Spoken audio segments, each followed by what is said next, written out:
All right, welcome to another episode of What's Your Story, and who do we have here with us today? Oh, we got Chris Jones here at Threefold Fitness.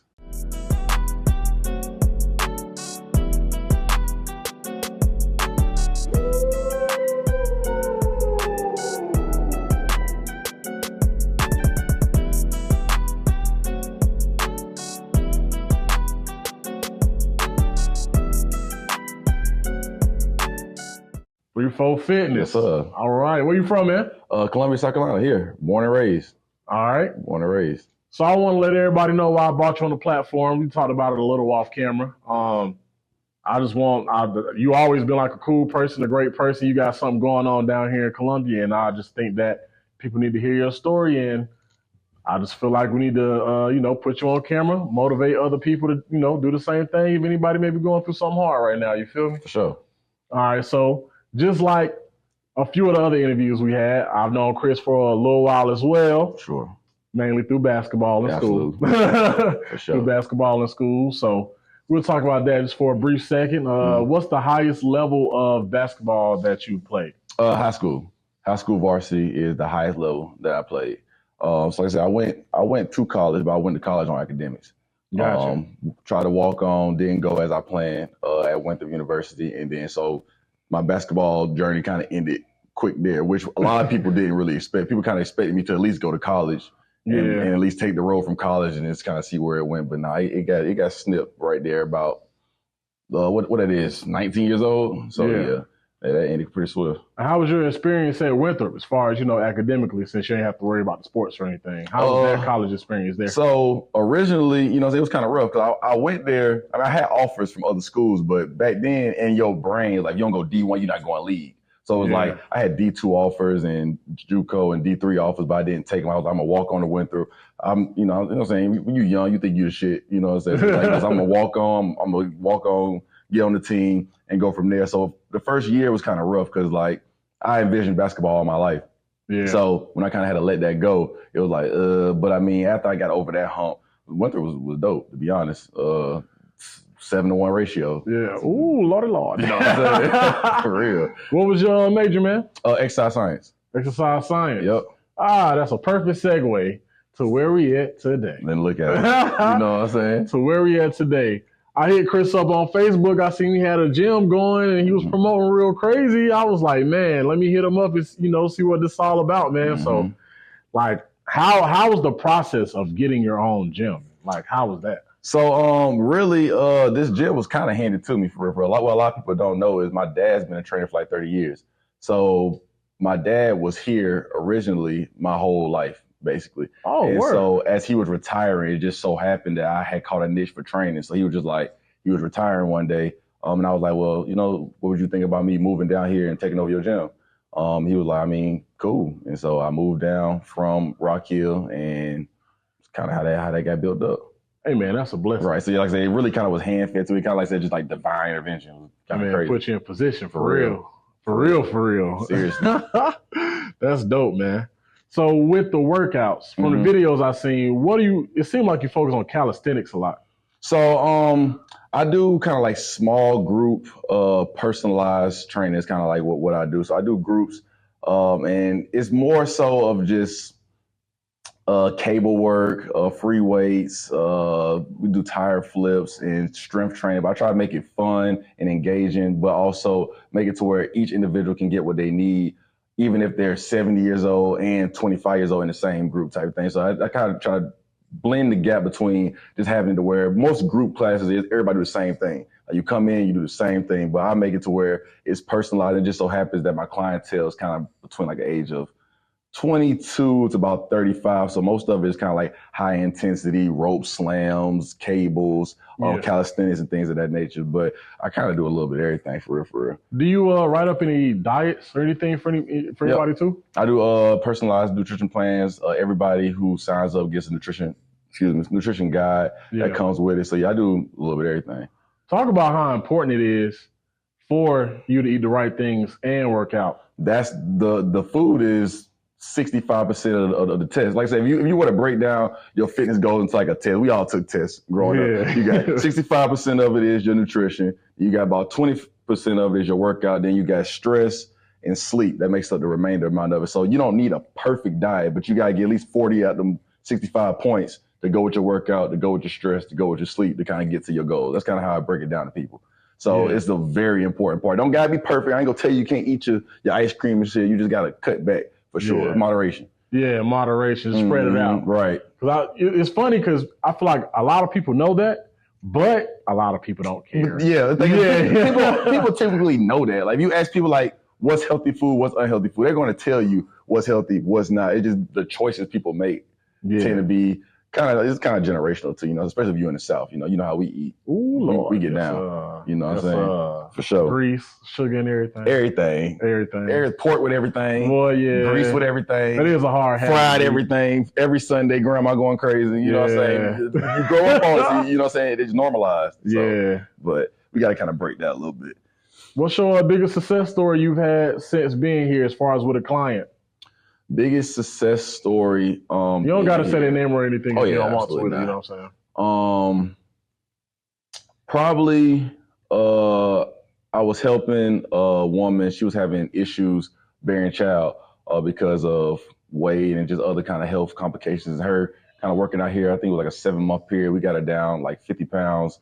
She was pre-diabetic. That got all wiped out the way and everything. And now she actually has a child, whereas the doctors at one point told her that she probably wasn't going to be able to. So I think that would probably be my big success story, because it goes from someone who wants to bring life into this earth, not being able to or being discouraged about it, to now having a whole human being. Like that touched me a lot. I'll be honest, for sure. Yeah, that's fire. Nah, for real. It seemed like a very humbling experience. Yeah, because like, dang, it's like, bro, somebody come to you like, you know what I'm saying, like, doctor telling me like I don't really need to even try for a child. Like, I'm high risk all over the place. Yeah. And then to go from that to having a doctor's appointment where they're like, you know what, like actually you might be straight, to actually being able to get pregnant, to then actually having a successful pregnancy and still being able to work out is dope, life changing, literally. Yeah. So that's fire. That's fire. Yeah. So since you had the gym, man, what has been some like difficulties that you've dealt with as far as owning a gym? It could be any type of difficulty, really. Yeah. I think just staying consistent, even when things even when you don't have the clientele. When I came down here, I had 2 clients. So it wasn't like I was making money for this, but like I said, the gym has to be paid for. Like I said, you still got rent, light, all these other things. So I think staying the course and building clientele over a period of when you can't really charge what you feel like you're worth, because no one really knows who you are. So you got to kind of undercut your prices. People don't really know who you are, so you don't really have that much clientele, but then still having this vision of wanting to help a vast amount of people. So it gets rough, because now you can't use training as your financial, what's a better word? Financial net. You got to kind of look for other things. So even though I'm training throughout the day, I still have to find another job to kind of help me pay for what I'm not making in the gym type thing. So I think the hardship kind of would be just being consistent and just having faith that if I keep at it and keep believing in myself and things of that nature, I can keep pushing this. Yeah. For sure.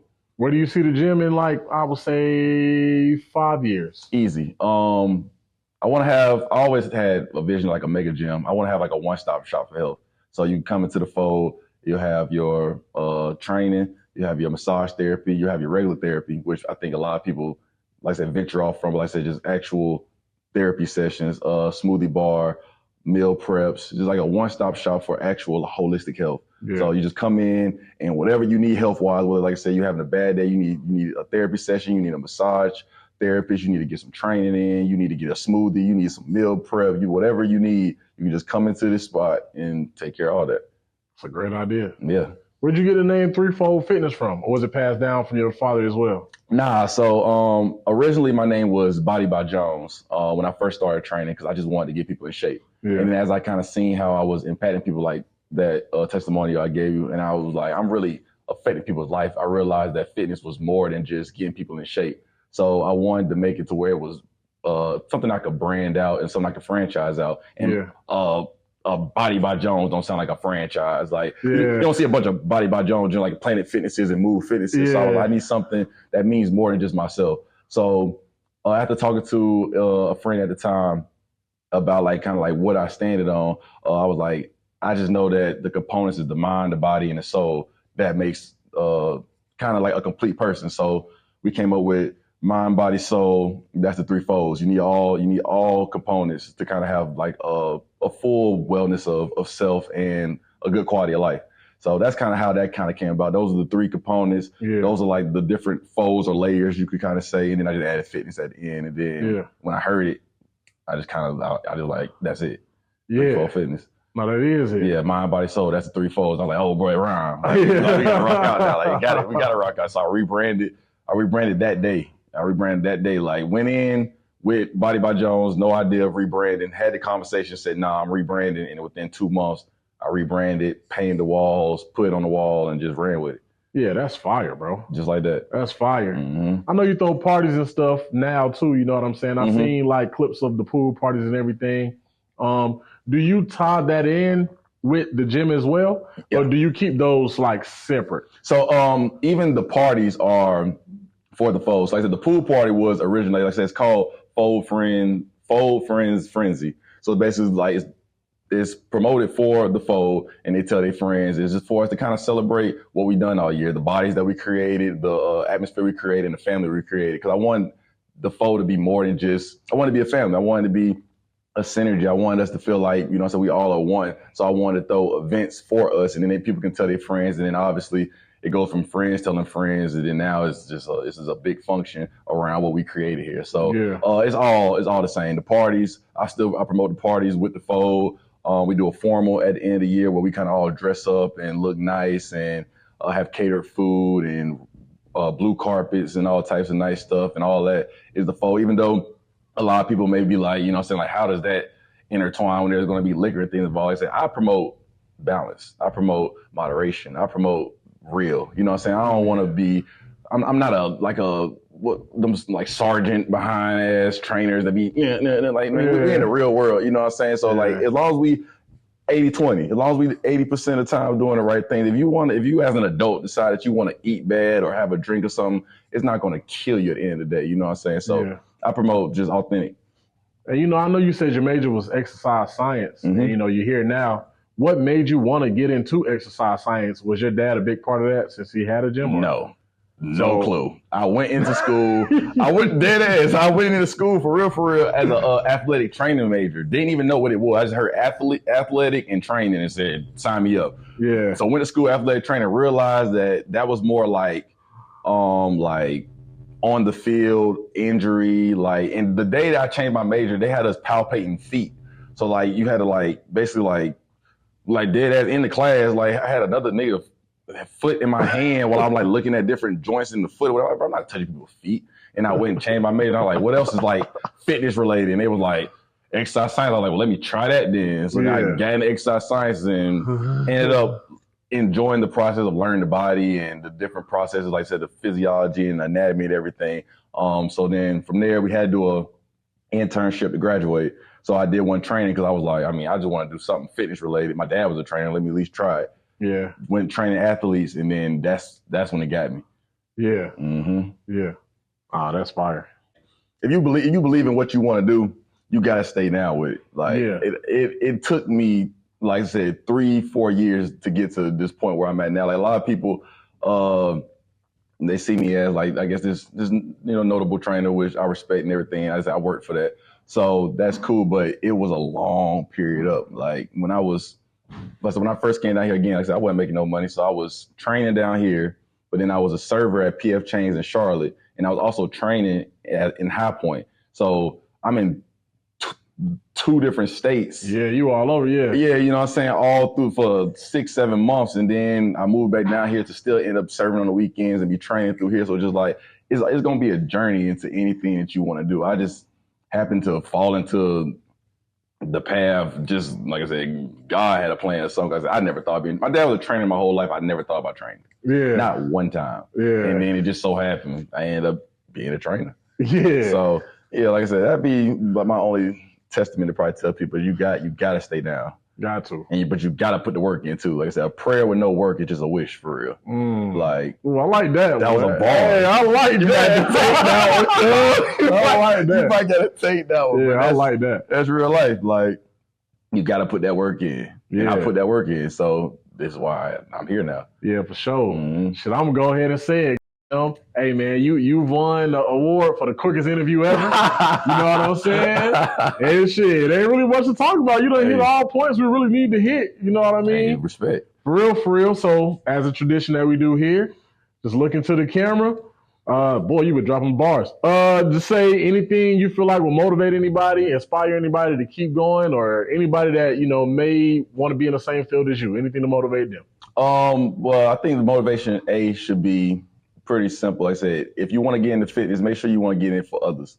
Fitness is not about you. So there's going to be times where, you're not going to be motivated. You're not going to want to get up. You're not going to want to train. But you got to understand that if you want to be a trainer, your calling is to help others. So there are going to be hard times. But when you get through those hard times and you help other people, that's going to fuel you. The more you help people, the more they're going to feed into you. The reason why I've got this far is it wasn't really even social media. It's going to be you help a client tells a friend tells a cousin tells a coworker tells a mom tells a sister, and it's going to branch out like that. So if you be authentic, if you really preach health and you really do it for other people, the field will feed you.